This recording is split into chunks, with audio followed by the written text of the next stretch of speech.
Hey everybody, I'm Angie. It's been a while since I've seen you guys. And today we are going back and revisiting one of our past guests, KJ. Hey, what he do? So those of you who watched that show, KJ had just started his venture to become alcohol free. He was about 211 days into his venture. And we talked with him about what led to him drinking, things that he was going through while drinking, and where he was at the point. So we wanted to come back and touch bases with KJ, because how long has it been now, KJ, since you've had a So drink? I got 3 years under my belt now. I don't even really count the days no more. I got three years. December the 1st. It was December 1st, 2022. So ever since December 1st, I got 3 years under my belt. I'm kind of happy about that. We are too, because even though we've only had you on the show that one time, we have still been following your journey to Right on. sobriety. Right on. And I just want to say I'm extremely proud of you. Thank you. Thank you. And I hope that, again, by you sharing your journey with others, that it will, if just one person reach one person and inspire them to start their journey to sobriety. It's crazy. I've been getting a lot of thank you. I've been getting a lot of inboxes and stuff. I am kind of like a sponsor for a couple people.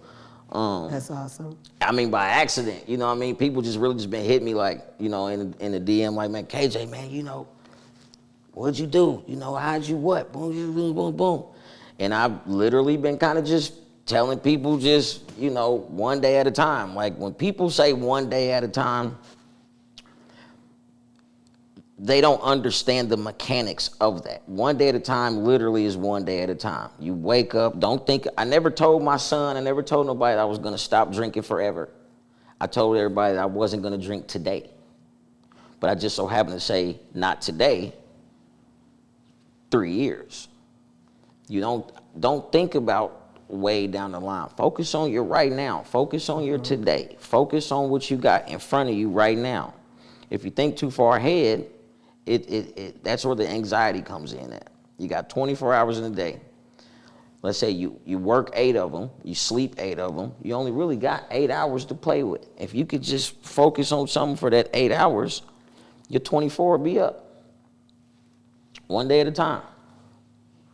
So what changes have you noticed in your relationships with your family, your friends, your son? So I tell you what, the biggest relationship change I noticed is my mom.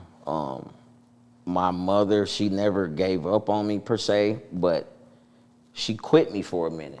I remember you telling us that she would let you come, get something to eat.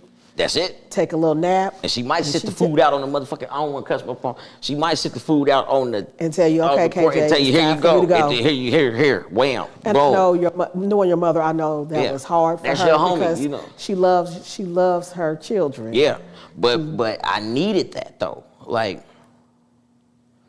she basically told everybody that I mess with to not mess with me. She really put out an OG call and said, hey, y'all, if KJ call y'all, don't answer the phone or just text him to see if he's okay. Don't let him do this, don't let him do it. And I felt that. Oh, man, that was crucial. I went and crawled back on Graceland and laid behind her truck. It was cold outside. I laid in the driveway behind her truck so that she could see me before she went to work.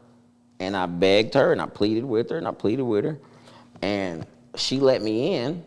But guess what I did? I went in for maybe 2 days, got drunk, she put me out again. She's let you know, I love you, I'm gonna make sure you fed. But that's it. You can warm up a little bit, but I'm not gonna let you disturb my I was peace. sleeping on the red line. Back when the red line, the metro, you know, the alternative metro, back when they was doing like free rides up and down College. I was sleeping on the metro. I was sleeping on the Indigo, all the way up College, all the way back down, all the way back up, all the way back down. I did that for probably like maybe like 2.5, 3 months. before somebody actually let me come in, you know, to live with them. But it was crazy. Shout out to my Uncle Hootie, the Mecca boys, Hootie, Marky Mark. They had a little double that they were renovating, and they let me stay in one of the halves of the double. But yeah, man, when my mama cut me off, it was crazy, man. But building that relationship back with my mom makes me feel like I've done something right. Just you know, just to make when they say, you know, I just want my mama to be proud of me. I literally just want my mama to be proud of me. My son's so cool. He doesn't really let his like feelings and emotions be shown, but I could see it in his heart of hearts that he was really disappointed in me, but he would never tell me. My sister, she's just like, you know, she never gave up on me, but my little sister, she's been out of town. She's a doctor. Shout out to my little sister, Kyra. She never gave up on me, but it was just like when my mom did that tough love with me and I regained her confidence back and I told her, hey, Ma, I haven't had anything to drink in 2 days, 3 days, 20 days, 50 days. I saw that it took a burden off of her. Like it kind of, I could see that I lifted something off of her just by me doing right by myself. And I'll say as a mother, and you don't want that phone call because you're out there, you're in the streets, you're drinking, you're around, you're in you know, not in the best elements, I'm sure, and you just don't want that phone call. So she actually got a phone call though. So I was leaving my homie mama house. And I was walking up, I think I was walking up Illinois. And I don't know, I think I was just drunk or something. And I think I just passed out and blacked out. And they called my mama and they was like, yeah, are you are you such and such son, something. And they was like, well, you gotta come down here and get him. So she kind of almost got like a spook call like that. But yeah, I don't want her to get that call though. Jeez Louise. And health-wise, how do you feel? I feel great, but I tell you what though, ever since I stopped drinking, I've been eating just candy. Oh my God, I've been eating Reese cups. My boss be laughing at me. So I'll go to Walmart and get the 12-pack snack pack Reese cup. I'll snort 40 of them real quick, won't even blink. That's the sugar craving from that liquor. Liquor has a lot of sugar in it. So. Okay, I'm about to say because like you're having sugar cravings. Yeah, but my dad told me I'm putting down one bad thing and picked up another bad thing because he's like, nigga, you gonna get diabetes. So I'm like, well, shit. So now I'm gotta cut down on the Reese cups. But overall, you know, my brain, when I wake up, I'm ready to go. I wrote a book, you know what I'm saying? When I was drunk, I thought that I was doing the right things until people called me and told me that I wasn't doing the right things. Now I'm very observant. I'm very aware of my surroundings. My interactions with my homies now, motherfuckers, I ain't cussing and If anybody knows my music, you know, and shit, I don't really be doing all that shit.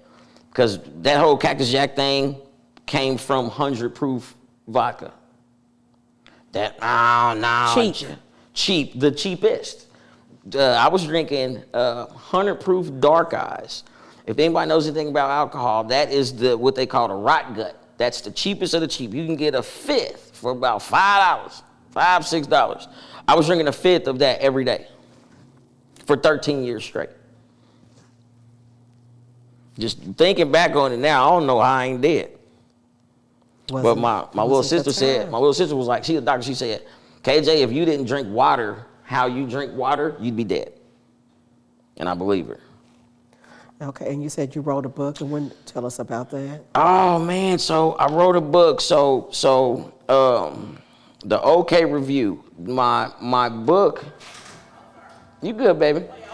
No, but I mean I'm sorry. Yeah, we're not really open right now though. Thank you though, baby. I apologize. Shout out to Simple Garden, 1950 West Kessler Boulevard. But no, my book though, it's really a combination. Little shameless plug. My book though, it's a combination of just all my notes that I've been having for about like 20 years. It's a mix of my computer background with my street background. A lot of people that read it think that I'm talking about selling dope. My book is not about selling dope, but you can apply it.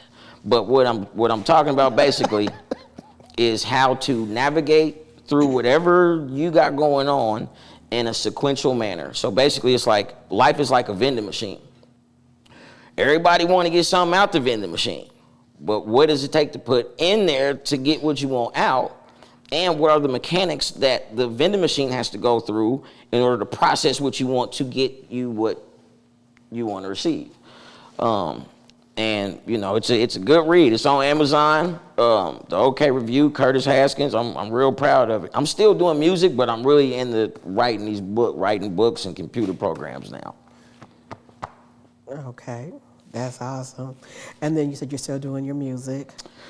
So my music is different now, though. Like I said, that liquor, which they call liquor a spirit. That's a true thing. Liquor is a spirit, and it's a. I'm not going to necessarily say it's a bad spirit per se, but when I was drunk and I would go to the studio, it's kind of like all that and row. If anybody knows my music, all the fuck I do is growl. I used to just growl like a Tasmanian fucking devil and shit. I was like, oh, this shit's hard. And it sound cool and shit, but that was liquor. Now my approach to my music is gonna be different. I make beats now, I'm more behind the scenes. I kind of write for other people. I'm more like R&B, more kind of neo soul. I'm still mob music and mob shit out and all that shit. But I'm more cool now, I'm grown. Like, you know what I'm saying? I really just grew up 3 years ago. Mm-hmm. You know what I mean? I'm 42, but you know, I really literally just grew up 3 years ago. So I think my music now is reflective of that. I was just fortunate enough to be on a project with my homie Chucky Workclothes and Mouse P. The project's called Major Endorsements. Go check that out. My song on there is actually an interlude. The song is called Interlude. And that's actually the last thing I did, but I'm working on a project right now. I think I'm gonna call it Omerta, which is like shut the fuck up, in like the mob, you know, Omerta. But yeah, it's a different approach though. It's more calm, it's more grown. You know, I still got the, you know, yeah, ain't no how, but it's more polished. Okay, so. Again, we'll probably have some new people. I'm sure we're going to have new people who really don't know your story. So you mentioned here that you started drinking. 13 years you were drunk. 13 years straight, every day. Every day. So how old were you when you started drinking? So I remember like it was yesterday. So I started drinking. The whole reason why I started drinking was because I finally got the job at UPS. And they hired me to drive package cars, which is the trucks, you know, delivery trucks. But you can't smoke no reefer. So I was like, fuck, I want the job, you know what I'm saying? Like, sheesh, I gotta stop smoking reefer. Cause I was really like the weed guy. But then I'm like, well, fuck it. I'll drink instead. I started maybe 20. When I was driving UPS, I might have been 25-ish. And they told me basically, if you get in an accident, we're gonna drug test you. If you get a scratch on your truck, we're gonna drug test you. If you do this, we're gonna drug test. So I said, well, fuck that. I ain't gonna do no weed or nothing. I'm just gonna drink. But the drinking kind of turned into, I want to say, an everyday thing when I got like 27. Like from maybe like 20, maybe 5 or 6 to like 37 or 8, all of those years were drunk. But there was a proverb that said, at some point the liquor starts to drink you. Like you start off drinking the liquor, but then at some point the liquor starts to drink you. And there was a picture with a guy's face like going into a bottle. That's where I ended up at by the time I hit like 30. I was full-fledged alcoholic by 30. 3 years. Yeah. Because I used to just do like a half a pint of the dark eyes. I would go get like a half a pint of dark eyes. And I would get mad at you if you gave me some 80 proof. It had to be 100. It had to be the blue one. I did a half a pint, maybe for 2 days. Another half pint, 2 days. Maybe weekend, I might do a pint in 1 day. But then that evolved to me doing a fifth every day. I used to drink a fifth every day. And not even, like I said, not even of no good, I mean, I'm not gonna say good liquor, but not even of no what they would call like some top shelf shit. I was drinking literally the wino liquor.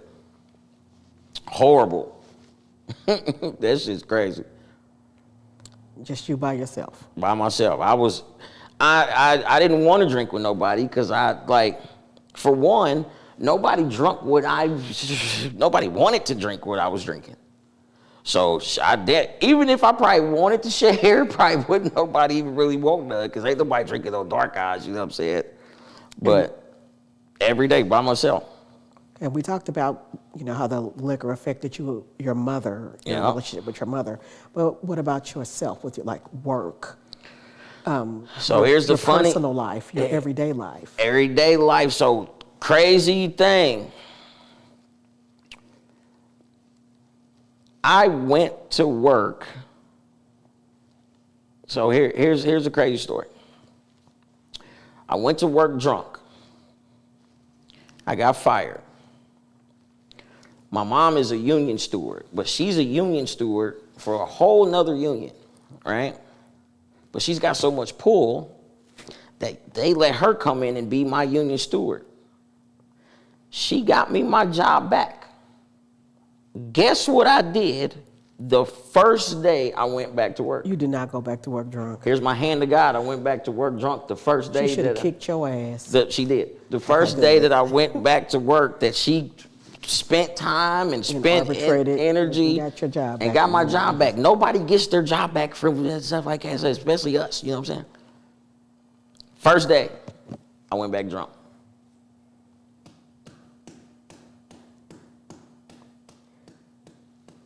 And what possessed you to do that? What was your train of that thought? liquor? The liquor is they're not gonna know.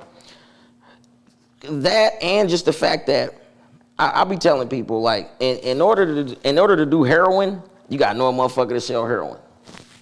In order to do meth, you got to know a motherfucker to sell meth. In order to do alcohol, you don't have to know nobody. So like the accessibility of it. But then liquor is a disease. Not only is it a disease, it's a false deterrent. It's a shield. Sometimes it's a defensive mechanism. I was literally drinking though. Me personally, I liked being drunk. And just the sense of being literally drunk. And when I went back to work that first day, it's not like I was like, it's not like when I went back, I was like just drinking and then I was hungover from the night before, but I was so hungover and that stuff that I drink is so, it comes out of your it comes out of your pores. Went back to work. I think I maybe worked for about an hour and a half. And at UPS, you be sweating. All that liquor was coming out my pores. They took me down to Concentra to do like a test. And I was plumb drunk. And they fired me again. That shit's crazy. And then from there, where did you go? What did you do? So then my mama, it gets worse. So after that job, my mama got me a job at Diamond Chain, which is another union company. My mom was the big dog, boom, got me in there. Guess what I did on my 89th day from my 90 days? Went to work drunk. Went to work drunk. Now, I think I went to work drunk maybe a couple of times because I quit. For 90 days, I kind of like quit. I think I was just, maybe on the weekend here, boom, boom, boom. But on the 89th day, and it was actually the same day that they got bought out. Diamond Chain got bought out by another company, and I was gonna be the first employee of the new company. Went in there, drunk, same thing. My mama, came in, tried to do boom. Lost that job. Lost 2 good union jobs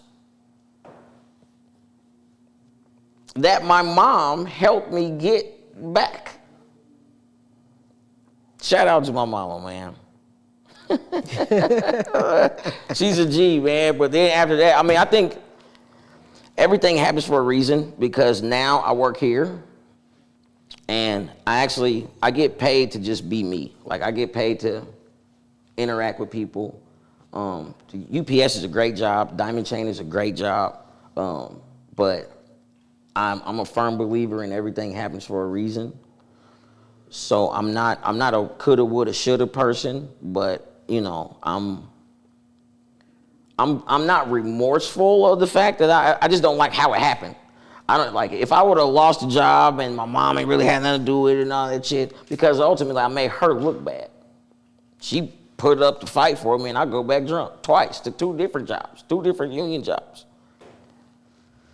All bad. That liquor's a motherfucker.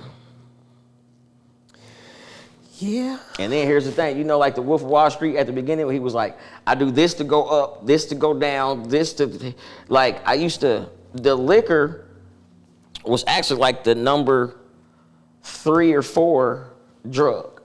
Like I would wake up, pop an ecstasy pill, or maybe like pop like a Oxycontin or something, and then sip some lean, smoke some reefer, then drink some liquor. Now, mind you, this was all before noon. Oh my, yeah. So you're blessed to be here because you were playing with fire, mixing all that. This is true. This is true. This is true. And now, do you do nothing? Just So now, just give me some lean, give me some good reefer, but I can't really smoke too much weed and shit because I be paranoid. But now, just my vice is like candy. Like I be just, and I smoke too many Black and Milds. I smoke way too many Black and Milds. But right now, my vice is like sweets, like Reese cups, cinnamon rolls. I ate so much shit today that don't even match. On just some sweet tooth type shit though. And I smoke probably every day. I probably smoke about 4 or 5 fucking whole I probably smoke a pack and a half of Black and Milds every day. My dad was like, nigga, you put down one bad thing and picked up another. But I just feel like liquor just is not for me though, just, So the day, your first day on your sobriety journey, did you just wake up and say, I'm not gonna drink today? I told my son, and I didn't want to lie to my son. So on December the 1st, 2022, I called my son. Because matter of fact, my son called me. He said, Dad, he wasn't mad or nothing. He was like, Dad, I know you've been drinking, but are you gonna keep going? Ooh, that hit me like a ton of bricks. This is after everybody's been telling me stop drinking. Everybody, shutting the door in my face, boom, boom. My son said, are you gonna keep drinking? And I said, you know what? Not today. So on December the 2nd, when I woke up, I just didn't want to lie to my son. Like today, I don't want to lie to my son. It really ain't about me. You know what I mean? That little dude, he literally saved my life. He's just a good kid, you know what I mean? But on that first day, it was just me not wanting to lie. to him. And I told him not today. And I just been saying not today every day since. I kind of live like the Groundhog's Day movie, if I've seen Groundhog's Day. And so you said that you're sponsoring some people now. Man, so shout out to the homies, man.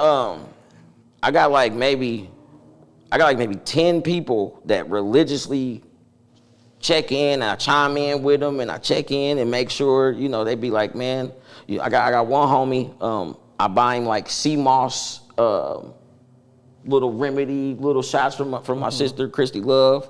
I got actually the owner, my boss, his brother-in-law.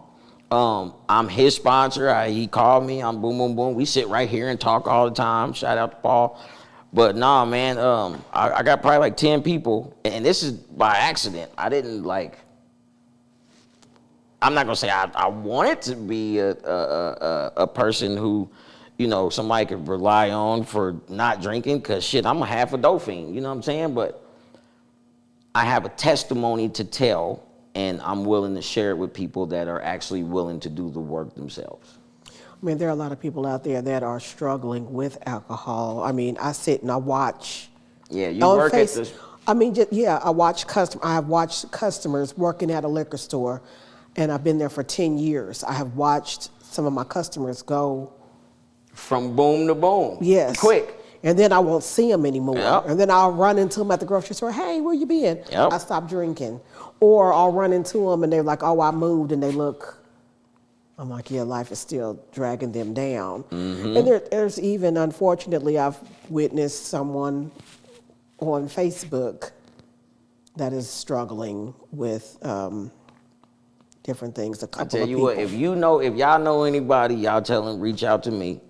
I'm on Facebook, I'm on Instagram. Everything is Cactus Jack, Kactus, Kactus, JACK on all platforms, Facebook, Instagram. Anybody, if you're serious, don't hit me if you ain't serious. If you're not willing to do the work yourself, don't hit me. But if you're serious about stopping drinking or stopping doing anything, you can holler at me. But I always tell people, it's not about like what you want to start. It's about what the fuck are you willing to part ways with. If people will just understand literally every day you wake up, with the world we living in right now, you could be whatever the fuck you want to be. If you put your mind to it, you could do it. If you're drinking alcohol and it's fucking your life up, just fucking stop. And if you got kids and shit, ultimately stop, because now you're being selfish. Mm-hmm. Like type shit, you know what I'm saying? Like, come on, man. Like, now if you just out here by yourself and shit and you want to jump off a cliff, I mean, hey, man, I'm going to try to pull you back, but I ain't going to give you no bungee in mine if I only got one cord. But if you really want to stop and you got kids and shit and you got people that really, count on you, you being selfish if you keep on doing that type of dumbass shit. You know what I'm saying? Because you're going to die. I hate to say it like that. I mean, that's the harsh reality, and a lot of people don't want to face that, but we all know that. Come on. I got homies. In the time that I've been sober, I've lost like 4 homies to alcohol. Homies. R.I.P. to my G's, man. I don't want to really say no names and everything, but people know who's who, you know what I'm saying? And one of my homies, we on the phone, they 3-way called me talking about, KJ, you drink too much. I stopped drinking. A couple months after that, one of the ones that was 3-way telling me I drink too much, died from the shit. R.I.P. to my G, man. But I'm telling you, if you, especially if you got kids, man, if you got kids, just think about your kids, man. You want to be around a little bit longer, man, for them, man. You being selfish if you just, trying to just get to the beat all the time, you know what I mean? You got responsibilities, you know what I'm saying?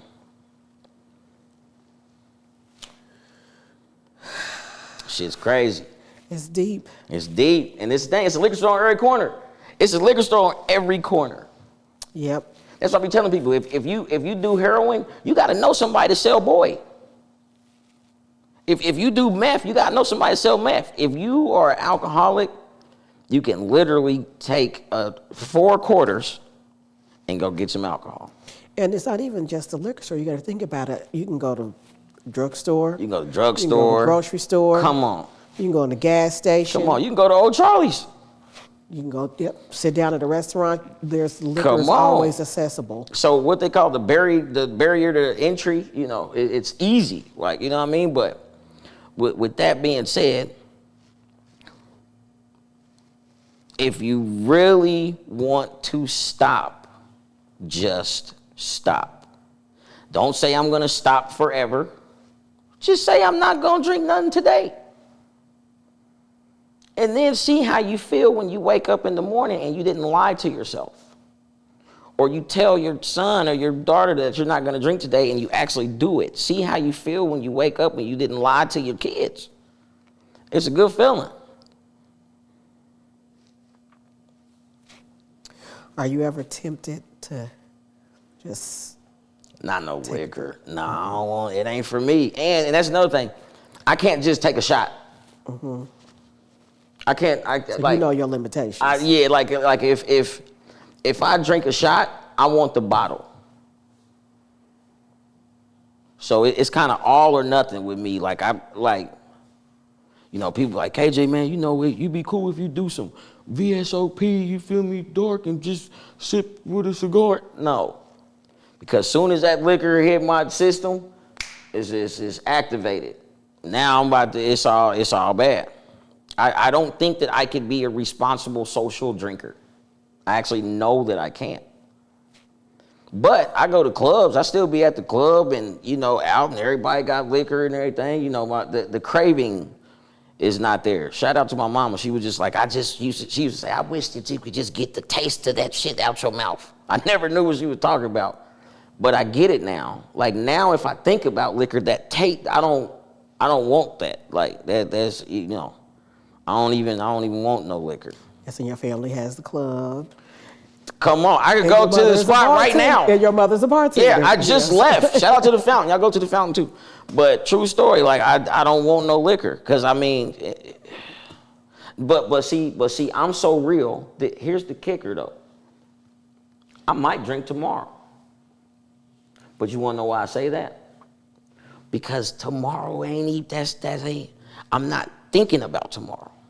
But what I'm not going to do is drink today. That's the whole thing.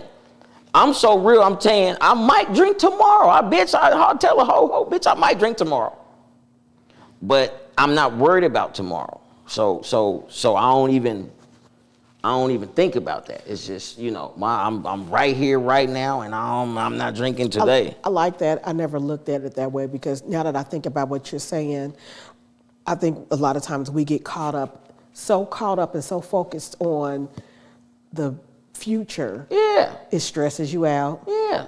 You're worried. Yeah. And then you need to calm down because you're worried about what might happen 3 months down the line. And so let me take me a drink to calm myself down. Listen, might is about what's going to happen in 90 days. Yeah. And you ain't even got to today yet. I don't even know what's going to happen tomorrow, and I'm worried about something 90 days from now. You don't even know what's about to happen the rest of the day. We got minutes and hours left of right now. Mm-hmm. So to forecast and think about tomorrow, and you're not focusing on your right now, you're putting stress and anxiety on yourself for no reason.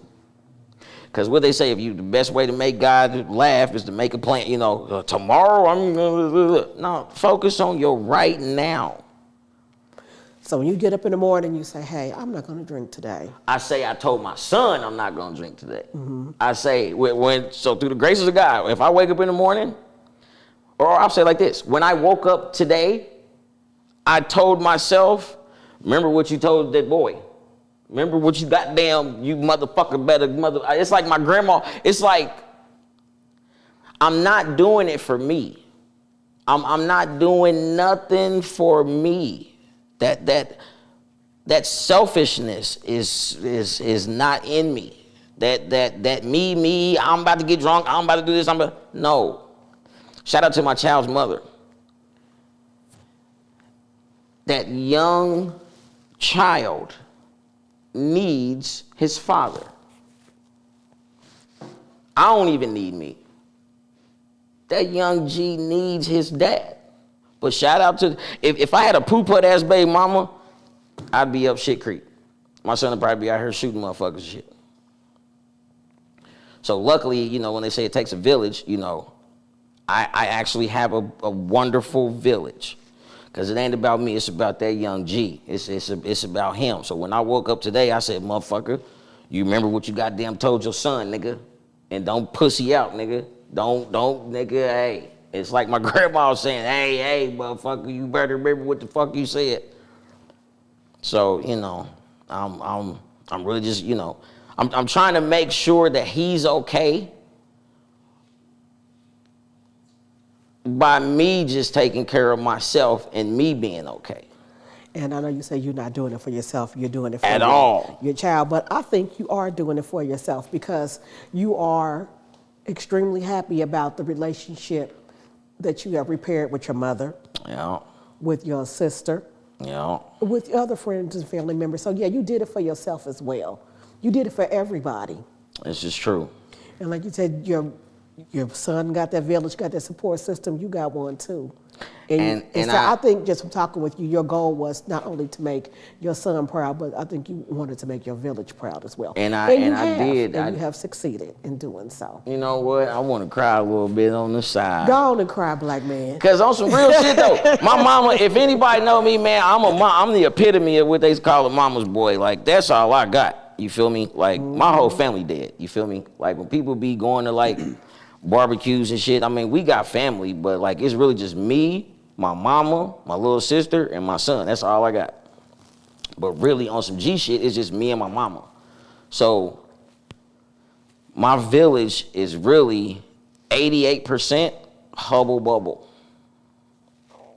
That's my mama, man. That's all I got, man. And she be calling me now. She be like, KJ, oh my God, I'm so proud of you. I love you so much. That shit do feel good though. Yeah, that shit I know it do. You talking about? That's why I said, I know you wanted to make your son proud, but I know you wanted that. You want to go? She never used to tell me go anywhere. Now she'd be like, KJ, you want to go with me to such and such and such? Because I'm not like embarrassing her. You know what I'm saying? I used to just be out drunk and shit. Nobody would go out with nobody out drunk and shit. I don't think people, I don't drink. I've never been a drinker. I might have a cocktail here or there, but I don't think people understand how irritating they are when they drunk. Irritating they are when they are drunk. And I just think if you have someone that drinks and is irritating, record them. Yeah, listen, my boss recorded me. And when they're sober, show it to them. Let them my boss recorded how me. They got on your nerves. Yeah, my boss recorded me. He was asking me just silly questions too. And then he showed it to me the next day and I was really embarrassed. You know what I'm saying? But like people used to tolerate me because I wasn't like a mean drunk. I wasn't like a mean drunk. I'm gonna make you laugh, you know what I'm saying? But at the end of the day, the people that were, kind of like letting me into parties or letting me do this and that third, they just really know my heart and they've been knowing me. They know little KJ. That Cactus shit, that drunk Cactus shit, they look past it because they know little KJ. You know what I'm saying? Like they know me and they know that, little KJ, that's just little KJ. He don't mean no harm. He ain't kicking up no dust. So what advice would you give someone trying to start that journey? Start it. Start it. If you want to not drink, don't drink. It ain't no extra baking soda on it. But then if you do want to do that, like we were talking, don't think about tomorrow. Take a deep breath, and if you want to start in the morning through the graces of God, tell yourself, in the morning when you wake up, today I'm not going to drink, or today I'm not going to do this, or today I'm going to start doing this and not this. Take it one day at a time. Literally 24 hours. You got to work 8, you got to sleep 8, you got 8 to play with. And I just say, you know, if you just start something or quit something. If you want to start something, start it. If you want to quit something, quit it. And see how you feel the next day. And again, so there you go, people. You heard what he said. Start. That's his advice. And again, those of you who are out there, if you're someone out there that's struggling, you're in need of some assistance, you want to talk to somebody, he's opened up those doors. And he is here and he is willing to assist. Yes, ma'am. In any way possible. Yes, ma'am. You know, alcoholism is a big part of our community. And like you said, we lose a lot of people to alcohol. Everybody looks at it, talking about, oh, there's a drug addicts and whatnot. Alcohol is a drug too. Oh, It's just legal. It's just legal. Why so if they you're can tax it? struggling, you need some assistance, you can reach out to me and I can put you in contact with him. You can reach out to him directly. You can also reach out to Poston, those of you that know him, and we can put you in contact with Cactus Jack. Shout out we to want to Poston. see everybody out here healthy and striving and loving on themselves and their families ma'am. and making everybody proud. Yes, ma'am. Yes. Again, because like I said, we're proud of him. And it's just awesome to come back from 211 days to see him now over 1,000 days. There we go. 3 years. There we go. And it feels good. Literally, my life has done nothing but go up since December the 1st, 2022. Period. It's been a constant, gradual incline every day since I put the liquor down. I still have the same liquor that I was going to drink the next day. Because I'm kind of weird. Like, if I don't have the liquor, I crave it. But if I got a whole bunch of it at home, I know I can have it, then it's like, okay, I might drink it tomorrow. But, like, if I don't got none, if I don't got something, it's like, well, shit, I ain't got none. Damn, fuck, let me go grab some stuff. But if I got a whole bunch of it, I can look at it and say, no, I don't want it today. I don't even want it. All right. Well, again, we just wanted to come back, touch bases with you. Thank you so much. Let you know, much. We're proud of you and celebrate with you this journey that you're on, and we wish you Thank you. much success. Right on. I need my hoodie too. I need my hoodie. I We need gonna my get you- show we gonna hoodie. get you You with the feel me? show Post it, hoodie. man. Holler at me, man. Y'all leaving me out here looking like, you know what I mean? We got you. We'll get you a hoodie. Right on. Appreciate it. All right, you guys. Again, I want to thank you for coming out, talking with us, sharing your ma'am. journey, Yes, opening ma'am. up your doors, offering assistance to anybody out there. Again, Yes, ma'am. take him up on this offer Facts though. if you need some assistance. Nah, facts Take though. him up. And I ain't gonna charge you nothing. Only thing I'm gonna charge you is the truth. Only thing I'm gonna charge you is accountability. You feel me? I ain't gonna charge you shit. I'm just gonna charge you accountability. The only thing I'm gonna charge to your account is accountability. You can't beat that. All right. Well, I want to thank everybody for tuning in. Want to thank my guest here, KJ. I'm Angie, aka Storm. The show. Got my camera people back there. Poster. Tune in for our next episode. Thank you guys. Have a good one. Peace. The show. That was solid right there.